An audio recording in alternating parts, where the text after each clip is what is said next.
नमस्कार, मेरा नाम नित्या और आज की वीडियो में मैं आपको बताऊंगी कि कैसे आप अपनी किताब छुपाकर बन सकते हैं एक बेस्ट सेलर। बेस्ट सेलर बनने के लिए आपको क्या-क्या चीज़ें सेलेक्ट करनी होती है, जैसे पब्लिशिंग, टाइप्स ऑफ पब्लिशर्स, ये सारी चीज़ें मैं आपको बताऊंगी। और इस वीडियो को अंत तक ज़रूर देखिएगा क्योंकि आज मैं आपको ये भी बताऊंगी कि कैसे आपकी किताब छुपाने से लेके किताब की बिक्री तक कुछ ऐसी चीज़ें हैं जो आपको बहुत ध्यान में रखनी होती हैं ताकि आपकी जो बुक है वो आगे जाके एक बेस्ट सेलर बन सके। तो बिना किसी देरी के शुरू करते हैं हम आज का वीडियो।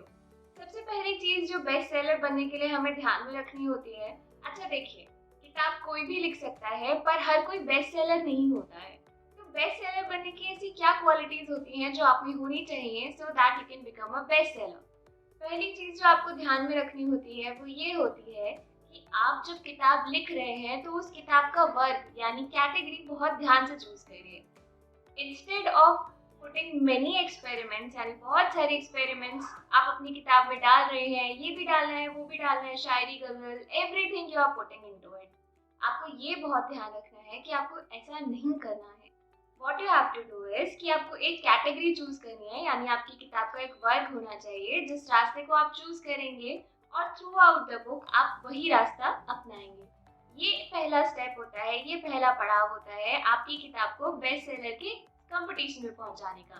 यानी कि अगर आप ऐसा करते हैं तो बहुत चांसेस हैं कि आपकी जो किताब है वो बेस्ट सेलर की कैटेगरी में अपने आप पहुंच जाए। किताब को अगर बेस्ट सेलर बनाना है तो बहुत सारी चीजें ध्यान में रखनी होती हैं। तो जो दूसरा पड़ाव होगा, हम किताब को बेस्ट सेलर बनाएंगे उसका, वो दूसरा पड़ाव ये होगा कि आपको बहुत ही ध्यान से पब्लिशर्स सेलेक्ट करने हैं कि आप कहाँ से अपनी किताब पब्लिश करा रहे हैं। क्योंकि अगर आपने पब्लिशर्स ध्यान से चूज किए तो डेफिनेटली आपका जो प्रमोशन है वो भी अफेक्ट होगा उससे। सही पब्लिशर्स चुनने पे आपको सही प्रमोशन मिलेगा और जब आपकी बुक 1000 ऑडियंस तक पहुंचेगी तभी तो उसकी बिक्री बढ़ेगी ना, तभी तो वो एक बेस्ट सेलर बनेगी। तीसरा पड़ाव जो होता है किताब को बेस्ट सेलर बनाने के लिए वो ये होता है कि आप अपनी तरफ से कितना एफर्ट डाल रहे हैं अपने नाम को फैलाने के लिए। अपना नाम को फैलाने का मतलब ये नहीं हुआ कि आपको अचानक से अपना नाम बहुत ज्यादा फेम कर देना है। No, it does not happen like that. आपको क्या करना है कि बहुत सारी छोटी छोटी कम्युनिटीज होती हैं, राइटर्स कम्युनिटी, बहुत सारे सोशल मीडिया प्लेटफॉर्म्स पे आपको वो ज्वाइन करना है ताकि आपका जो खुद का नेटवर्क है वो भी एक बड़ा नेटवर्क बन सके। आपके नाम को लोग पहचानेंगे तो आपके नाम को देखते ही सही आपकी किताब भी लोग परचेज करेंगे, राइट। ये तो हुआ तीसरा पड़ाव। एक छोटा सा एडिशन में इसमें ये और करना चाहूंगी कि बहुत सारे बेस्ट सेलिंग कैंपेन्स होते हैं। पहला कैंपेन जो होता है वो Amazon बेस्ट सेलर कैंपेन होता है। दूसरा सेलर कैंपेन जो हुआ वो ये हुआ यूएस टुडे नाम का एक बेस्ट सेलर कैंपेन होता है।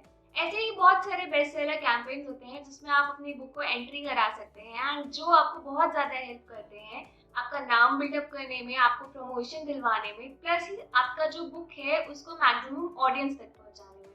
So these are the three qualities, these are the three steps and three things which you need to follow ताकि आपकी जो किताब है वो एक बेस्ट सेलर बन सके। अच्छा, ये सारी बातें तो वो हो गई जो हमें किताब में और लेखक में ध्यान रखना है एक किताब को या सेलर को, एक ऑथर को बेस्ट सेलर बनाने के लिए। पर हम बात करेंगे कि टाइप्स ऑफ पब्लिशिंग क्या होती हैं और कौन सी पब्लिशिंग आपके लिए बेहतर रहेगी जिससे आपकी जो किताब है वो आगे जाके एक अच्छी प्रोग्रेस कर सके, एक बेस्ट सेलर बन सके। दो टाइप की पब्लिशिंग होती है, मैं आपको बताती हूँ। एक होती है ट्रेडिशनल पब्लिशिंग, दूसरी होती है सेल्फ पब्लिशिंग। ये नहीं मैं कह रही कि ट्रेडिशनल पब्लिशिंग गलत है क्योंकि वो बहुत लंबे टाइम से चलती हुई आ रही है। बट पब्लिशिंग जो होती है ट्रेडिशनल पब्लिशिंग, मैं आपको बताऊँ, उसमें आपको एक एजेंट फाइंड आउट करना होता है। जब आप एक एजेंट फाइंड आउट करेंगे वो आपका कंटेंट ट्रेडिशनल पब्लिशर्स तक लेकर जाएंगे और फिर वो आप सेलेक्ट करेंगे पब्लिशर्स कि आपका कंटेंट उन्हें पब्लिश करना है या नहीं करना है। तो पहली जो चीज हो गई कि ये जो मेथड होता है वो बहुत ज्यादा टाइम कंज्यूमिंग हो जाता है।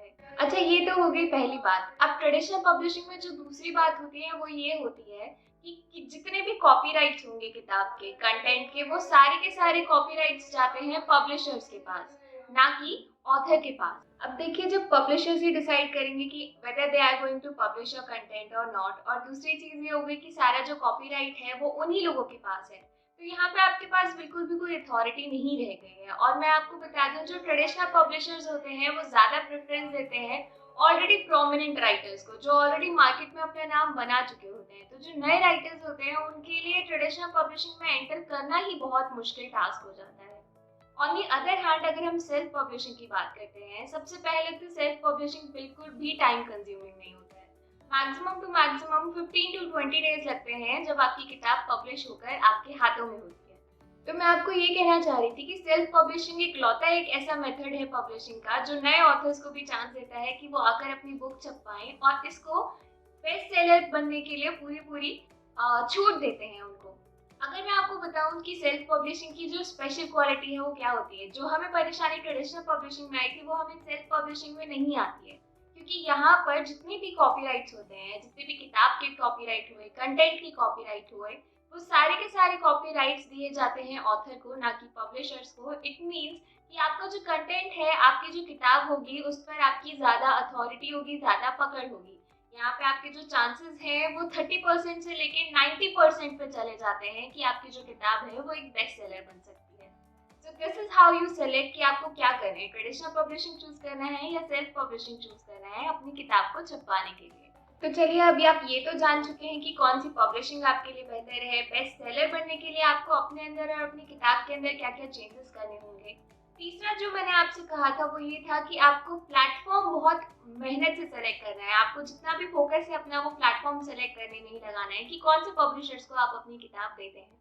चलिए, मैं आपको अवगत कराती हूँ एक ऐसे प्लेटफॉर्म से जो कि ना केवल आपकी किताब छापेगा बल्कि आपको मौका देगा अपनी किताब सैकड़ों लोगों तक पहुंचाने के बाद आपको पैसे कमाने का भी। मैं आपको इंट्रोड्यूस कराना चाहूंगी शब्द.in से। शब्द.in एक ऐसा प्लेटफॉर्म है जो रीडर्स और राइटर्स दोनों के लिए डिजाइन किया गया है। अब आप मुझसे पूछेंगे कैसे, ये दोनों के लिए कैसे डिजाइन किया जा सकता है। मैं आपको बता दूं, यहाँ पर जो राइटर्स हैं वो आते हैं, अपनी किताब लिखते हैं और अपनी जो राइटिंग स्किल्स हैं उनको एक्सप्लोर करते हैं, उनको पॉलिश करते हैं by taking participation in daily writing competition and many book writing competitions.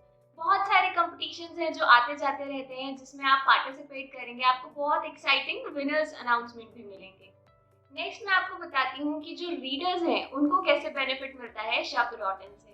मैं आपको बता दूं, जो हमारा प्लेटफॉर्म है, जो शब्द.in प्लेटफॉर्म है, वो इस तरीके से डिजाइन किया गया है कि जितने भी आज तक के फेमस ऑथर्स रहे हैं, जिनका भी काम बहुत ज्यादा मशहूर है, वो सारा का सारा कंटेंट, उन सब की जो रचनाएं हैं वो हमारे प्लेटफॉर्म पर अवेलेबल है, ताकि आप आए, आपको कहीं और नहीं जाना पड़े। यदि आपको लिखना है आप लिखिए, यदि आपको पढ़ना है तो आप पढ़ भी सकते हैं। शब्द.in जो प्लेटफॉर्म है वो प्लेटफॉर्म बनाया ही इस तरीके से गया है कि यहाँ पर आकर आप लिख सकते हैं, पढ़ सकते हैं, पब्लिश करा सकते हैं और कमा भी सकते हैं। यदि आप एक राइटर हैं और आप चाहते हैं कि जो आपकी आवाज़ है वो सैकड़ों लोगों तक पहुँचे, लाखों लोगों तक पहुँचे बाहर, तो मैं आपको बता दूं, यहाँ पर एक शब्द माइक के नाम से कवि सम्मेलन आयोजित किया जाता है हर शनिवार को, जहाँ पर आप पार्टिसिपेट कर सकते हैं दिए हुए हेल्पलाइन नंबर के द्वारा या फिर जो ईमेल दी गई है डिस्क्रिप्शन में उसके द्वारा। आप दोनों में से किसी पे भी कांटेक्ट करके पार्टिसिपेट कर सकते हैं शब्द माइक में, जो कि एक साप्ताहिक कार्यक्रम है जहाँ पर बहुत सारे लोग आते हैं, बहुत अलग अलग तरह के लोग आते हैं जो आपकी रचनाओं को सुनेंगे और आपसे जानकारी बनाएंगे। तो चलिए, अब मैं आपको बताती हूँ, आपने जान लिया कि शब्द.in भी क्या है, मैं आपको बता देती हूँ कि यहाँ पर रजिस्ट्रेशन करना कितना आसान होता है। शब्द.in पे अगर आपको रजिस्ट्रेशन करना है, आपको किसी भी चीज़ की ज़रूरत नहीं है, बल्कि सिर्फ 3 चीज़ों में आपका काम हो जाएगा। सबसे पहले आपका नाम, दूसरा आपका फ़ोन नंबर और तीसरा आपका ईमेल। रजिस्ट्रेशन करने के लिए या तो आप हमारी वेबसाइट विजिट कर सकते हैं या फिर आप डाउनलोड कर सकते हैं प्ले स्टोर से हमारा एप्लीकेशन। आपको रजिस्ट्रेशन के टाइम पे सिर्फ और सिर्फ अपना नाम और ईमेल डालना होगा। थर्ड स्टेप जो होता है वो होता है फ़ोन नंबर वेरिफिकेशन। यदि आप एक बार फ़ोन नंबर वेरीफाई करवा देते हैं, एक बार फ़ोन नंबर आपका लिख कर वहाँ पर वेरीफाई हो जाता है, तो उसके बाद से आप लिखना शुरू कर सकते हैं। तो ये सारी जानकारी थी कि किस तरीके से आपको अपनी बुक को एक बेस्ट सेलर बनाना है, किस तरीके से फिर आपको पब्लिशिंग चूज करनी है, ट्रेडिशनल पब्लिशिंग या सेल्फ पब्लिशिंग। देन आता है कि आपको किस तरीके से एक प्लेटफॉर्म चूज करना है। लास्टली मैंने आपको बताया कि शब्द.in क्या है, शब्द.in पर पब्लिश कराने के क्या क्या फायदे होते हैं। यदि इससे अधिक आपको हमारे बारे में कोई भी जानकारी चाहिए हो तो आप कॉल कर सकते हैं 9289474411 पर, या फिर आप हमें ईमेल भी लिख सकते हैं हमारे ईमेल पते publish@shubd.in पर। अगर आपको वीडियो अच्छी लगी हो तो लाइक, शेयर एंड सब्सक्राइब जरूर करिएगा। मैं उम्मीद करती हूँ कि ये वीडियो आपके लिए नॉलेजफुल रही होगी। Thank you so much for watching. तब तक अपना ध्यान रखिए, मिलते हैं अगली वीडियो में।